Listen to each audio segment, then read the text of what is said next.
Hey y'all, it's Dr. Shamanda. Welcome back to my channel where we talk about all things mental health, personal finance, and overall strategies to live your best life.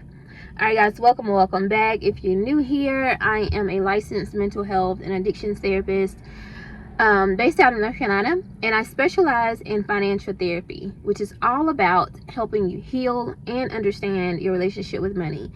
But on Saturdays, specifically, I don't talk about all that kind of stuff. Well, kind of, sort of. This is my chit chat time. This is for me to tell y'all what I've been thinking and feeling, experiencing throughout the week, and having more of a personal communication with you guys. All right, so let's talk about it. Now, again, I'm not a financial advisor or anything like that. I'm not even a and I'm not a dating coach, because what we're about to talk about, yeah, and I'm not a expert coach, dating coach, none of that. Like, I just want you to know that. So this is my opinion. This is my opinion. Okay, so y'all, I've been hearing this term financial celibacy, and I was like, I have to talk to my audience about this because it might be a good idea. Okay, so you can see where I'm kind of leaning toward. And when I say this, I mean for both men and women, because I will say I've been seeing it mostly from the male side, some of the videos I've seen, but I would say it probably affects both, okay? Or it could work for both. All right, let's talk about this. So I want to start by defining celibacy. Now, I know most of us know of celibacy like from the perspective of sex, like abstaining from sex for a long period of time, or just like saying I'm not having sex anymore, or whatever, or even a short period of time, whatever, however you want to say it. Most people use the word abstinence and celibacy interchangeably, but they're not the same. There's a different purpose for both, right? Each have their own purpose. So I looked up the definition of financial celibacy, and it says a disciplined season of protecting your money, focus, and future. A disciplined season of protecting your money, focus, and future. And baby, if I'm not in a financial celibacy state, I don't know who is, because that's where I'm at. I'm just saying. Well, really both, but you know, we're not gonna talk about me too much today. There's that. Anyway, I love this concept, y'all. Like, when I heard it at first, I was like, y'all tripping. Then I was like, wait, hold up. Hey, low key, y'all hitting over here, because y'all, for real, if you think about it, the world is a shit show right now. Like, let's be for real, the world is a shit show right now. There's so much going on, and when you think about dating in this world, and I talked about this a little bit before in another video, I mentioned it, but dating right now is it's just so chaotic. It's so confusing, chaotic. Like, it's crazy right now, because there's almost like this battle between the sexes, and this happens off and on. There's like cycles of this. I think it's gonna turn soon, y'all. Give it time. But it's just a lot going on, and men and women both are like, oh, you trying to get me for my money? Like, no, you ain't get me without the money. Like, it's just a lot going on, okay? And in between all that, while that's happening, there's this chaos in the world, like the world, like war and layoffs and the cost of living and inflation. So you got people who are like, I'm not coming together and dating and so we can get married and build this 2-income household, because you don't respect me and you don't submit to me. And then you got the other, like, well, if I'm gonna submit to you, you better be having have $1 million net worth then, because if you want me to sit down and have some babies by you, like, you got all this going on in the middle of all this chaos, okay? And so I told y'all, I think I said last week, the best thing you can do right now probably is just lock in and focus on yourself and your money. Like, that's just how I feel personally, from my observation, from my research, from conversations. I just think that's what you need to be doing. But, you know, to each his own, okay? But let's talk about the financial reality of this world right now. The reality is that dating costs money. And when I say money, I'm talking about time, energy, your experiences, resources, all that. Like, it costs money. It costs resources, right? And if the world's already chaotic, if men and women are already looking at each other in a certain kind of way, like, you need to give me this, and if I give you this, and then the other person like, well, no, I'm not doing.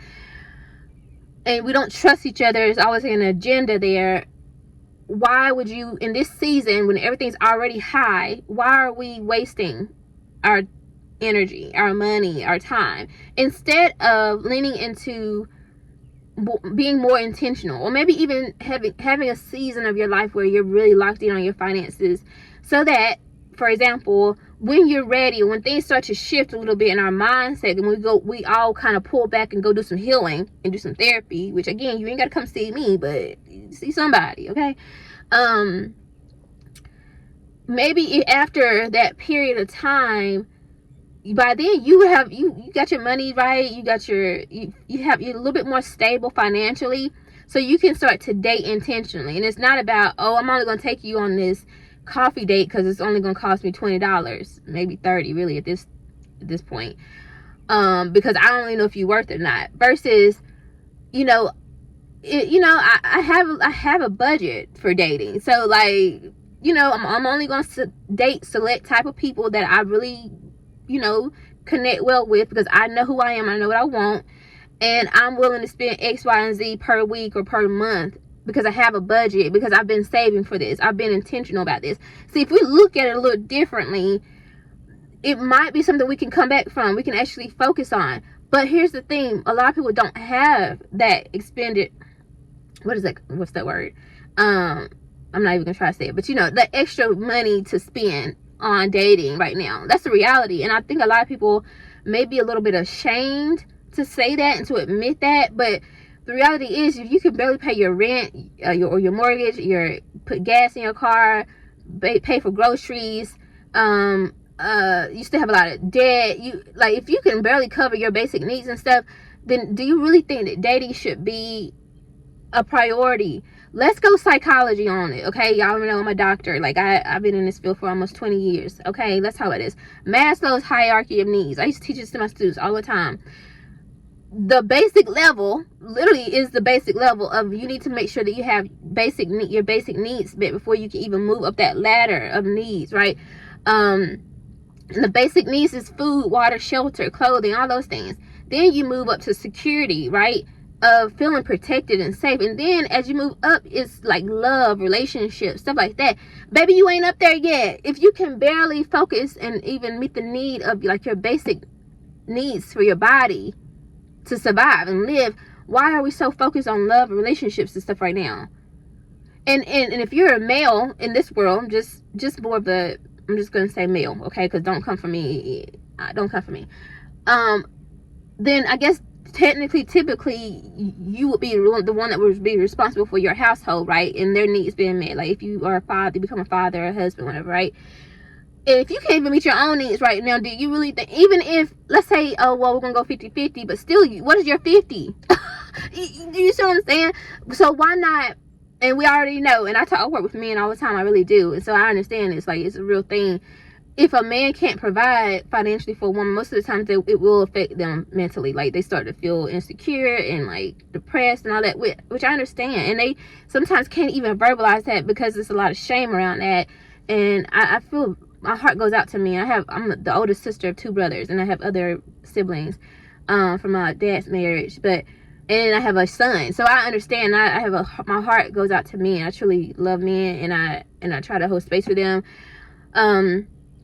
And so I understand that might feel like I can empathize, if that makes sense. And so I think right now, seriously, y'all, maybe financial celibacy might be the route to go right now, right? With this world, with the economy the way it is.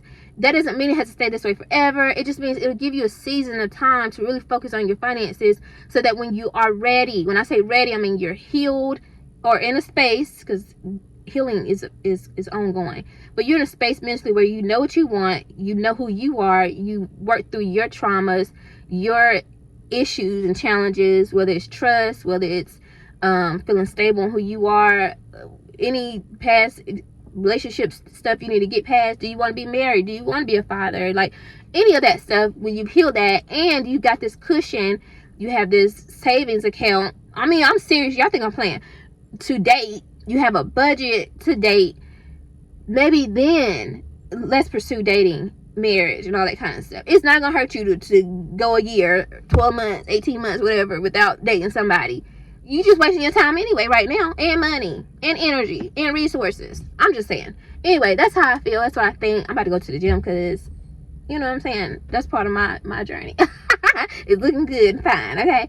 Anyway, y'all, I hope y'all like this video. If you do, like, comment, subscribe, share, and I would love to hear your thoughts. Are you practicing financial celibacy right now? Do you think it's a good idea, or do you think that people should just do what they need to do, lock in, find somebody who can meet them 50-50, and they just do the best you can do? I'm curious. I'm open to hearing all thoughts and feelings and opinions. All right, guys, I'll see you guys in the next video. Bye.